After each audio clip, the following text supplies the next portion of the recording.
ابو جہل کے بعد قریش کا سردار ابو سفیان کو بنایا گیا۔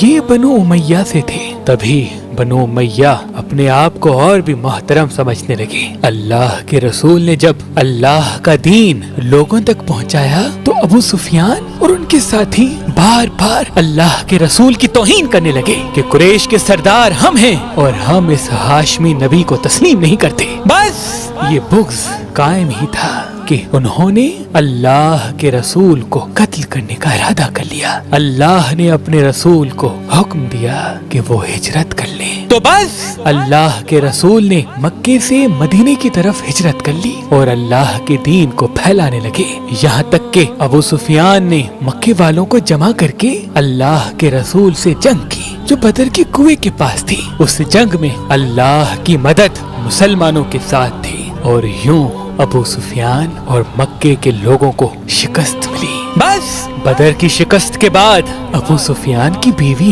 ہند بدلے کی آگ میں جل جل کے یہ عہد کر بیٹھی کہ میں مسلمانوں کو نیست و نابود کر دوں گی، ان کے رسول کو، ان کے ساتھیوں کو ختم کر دوں گی۔ معلوم ہوا کہ میرے باپ عتبہ، میرے بھائی ولید اور چچا شیبہ کو علی اور حمزہ نے قتل کیا ہے۔ بس اس نے یہ عہد کیا اگر حمزہ اور علی کو میں مار دوں تو محمد کی طاقت ختم ہو جائے گی۔ تو اس نے ایک بھالا پھینکنے والے اپنے غلام جس کا نشانہ بڑا ہی تیز تھا، اس کو اس شرط پہ آزاد کرنے کا حکم دیا کہ اگر تم حمزہ کو مارو گے تو میں تمہیں آزاد بھی کروں گی اور جو تم چاہو گے وہ بھی دوں گی۔ اور ابو سفیان، خالد بن ولید قریش کا بدلہ لینے کے لیے دن رات محنت کرتے رہے، سازشیں کرتے رہے کہ مسلمانوں کو نیست و نابود کرنا ہے، مدینے پہ حملہ کرنا ہے۔ بس ٹھیک 1 سال بعد 11 مارچ 625 عیسوی شوال 3 ہجری کو قریش 3000 جنگی پہلوان جو اپنی سواریوں پہ نیزے، بھالے، تلواریں لے کے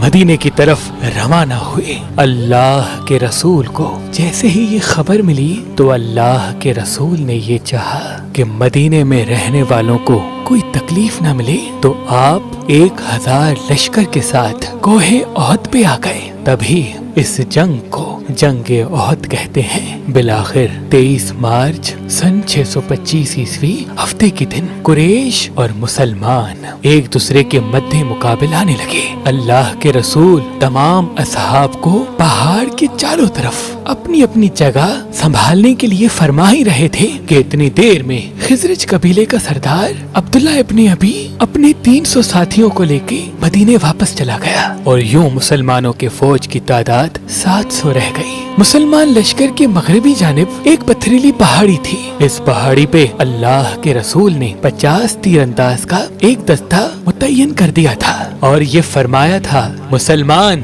جنگ جیتے یا ہاریں لیکن تم کو یہ جگہ نہیں چھوڑنی، کوئی بھی صحابی شہید ہو جائے یا غازی ہو جائے لیکن تم کو یہ جگہ نہیں چھوڑنی۔ اصحاب نے اس بات کو تسلیم کیا تاکہ پچھلے طرف سے یہ سپاہی لشکر کا دفاع کر سکیں۔ بس جیسے ہی قریش نے مسلمانوں پہ حملہ کیا، کہیں حمزہ کی تلوار نکلی تو کہیں علی ابن ابی طالب نے اپنی تلوار سے مشرکوں کو فنار کر دیا، یہاں تک کہ قریش بھاگنے لگے اور مسلمان خوش ہونے لگے کہ ہم بدر کی طرح یہ جنگ بھی جیت چکے۔ ابو سفیان کی بیوی نے جب اس منظر کو دیکھا تو اپنے غلام کو کہا تم جنگ کو چھوڑو، صرف حمزہ کو دیکھو، مجھے کامیابی یا ناکامی سے کوئی سروکار نہیں، بس مجھے حمزہ کی لاش چاہیے۔ اتنی دیر میں وہاں جو وہ اصحاب جن کو اللہ کے رسول نے اپنی جگہ چھوڑنے سے انکار کیا تھا، انہوں نے دیکھا کہ مسلمان تو جنگ جیت چکے ہیں، اب مال غنیمت ملے گا، چلو ایسا نہ ہو کہ سب کو مال غنیمت مل جائے اور ہم یہیں رہ جائیں۔ بس انہوں نے اپنی جگہ چھوڑ کے مال غنیمت کی طرف بڑھنا شروع کر دیا۔ جیسے ہی پچھلی طرف سے درہ خالی ہوا تو قریش کے ایک دستے کے سالار خالد بن ولید نے پچھلی طرف سے حملے کرنے کا ارادہ کیا اور جیسے ہی وہ اپنی فوج کو لے کے پچھلی طرف سے آیا تو آگے سے قریش اور پیچھے سے بھی قریش، بیچ میں مسلمان کبھی پچھلے کفار سے لڑتے ہیں، کبھی آگے والے کفار سے لڑتے ہیں، اور اتنے میں وہ جو تیر انداز جو جناب حمزہ کا نشانہ لے رہا تھا اس نے جناب حمزہ کو نیزہ دے مارا۔ بس جناب حمزہ کا زمین پہ گرنا تھا جیسے کوئی شیر زمین پہ گر گیا۔ مسلمانوں میں واہ ویلا کی صدائیں عام ہو گئیں اور کفار خوشی سے جھومنے لگے. کہیں سے آواز آئی کہ حمزہ شہید ہو گئے. مسلمانوں نے بھاگنا شروع کر دیا. اتنی دیر میں کسی نے اللہ کے رسول کے چہرے مبارک کا نشانہ لیا اور آپ صلی اللہ علیہ وآلہ وسلم کے چہرے مبارک پہ کسی شیطان کا پتھر آ لگا. بس اللہ کے رسول کے چہرے پہ پتھر کا لگنا تھا. اللہ کے رسول کے دانت شہید ہو گئے. آپ جیسے ہی بے ہوشی کے عالم میں زمین پہ گرنے لگے کہ اتنی دیر میں کسی شیطان نے یہ کہا کہ اللہ کے رسول شہید ہو گئے. بس یہ سننا تھا. مسلمانوں میں کوہرام برپا ہو گیا. مسلمان بھاگنے لگے کہ جب اللہ کے رسول ہی شہید ہو گئے تو ہم لڑیں کیسے. یہ خبر جیسے ہی امام علی علیہ السلام کے کانوں پہ پڑی، امام علی شیر کی طرح کفار کے لشکر کو چیر کے اللہ کے رسول کے پاس آئے. جیسے ہی آپ نے اللہ کے رسول کے چہرے پہ خون کو دیکھا تو آپ نے اپنی تلوار سے پہاڑ پہ ضرب ماری تو پہاڑ ایک جگہ سے کھد گیا.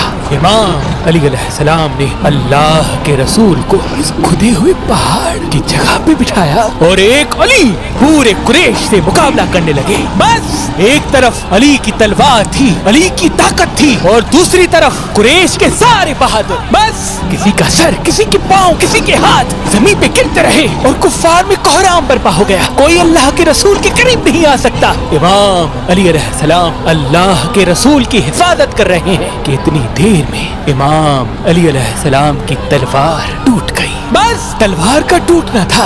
امام علی علیہ السلام نے اللہ کے رسول کے چہرے کو دیکھا. اللہ کے رسول نے فرمایا، علی تو جس کے نبی کی حفاظت کر رہا ہے آج وہی تمہیں اس ٹوٹی ہوئی تلوار کے بدلے تلوار دے گا. بس یہ کہنا تھا کہ اتنی دیر میں جبرائیل علیہ السلام لا فتح الا علی لا سیف الا ذوالفقار کہتے ہوئے آسمان سے ذوالفقار لایا. بس جیسے ہی اس تلوار کو امام علی علیہ السلام نے ہاتھ میں تھاما تو کوئی ٹھہر نہ سکا.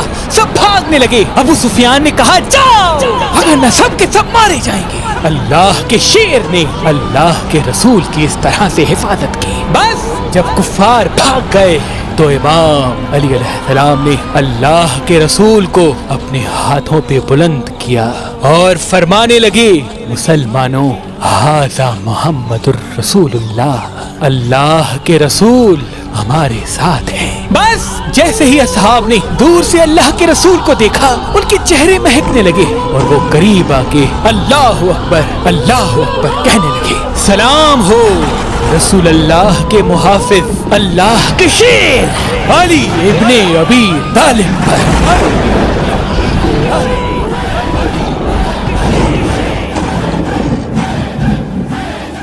اللہ کے ولی حضرت شاہ شمس تبریز نے فرمایا کہ حسینی عقیق پہننے سے نظر، تعویذ، جادو انسان پہ اثر نہیں کرتے اور انسان کے کاموں میں رکاوٹیں ختم ہونے لگتی ہیں. تو ابھی ہماری ویب سائٹ مہربانی.com پہ آئیں اور یہ پتھر حاصل کریں. آپ اپنا لکی پتھر ہماری اپلیکیشن جو گوگل پلے اسٹور اور آئی فون ایپ اسٹور پہ موجود ہے ان سے بھی حاصل کر سکتے ہیں. مزید معلومات کے لیے ہمارے نمبر پہ کال کریں. اللہ آپ کو سلامت رکھے. اللہ آپ کو سلامت رکھے. اللہ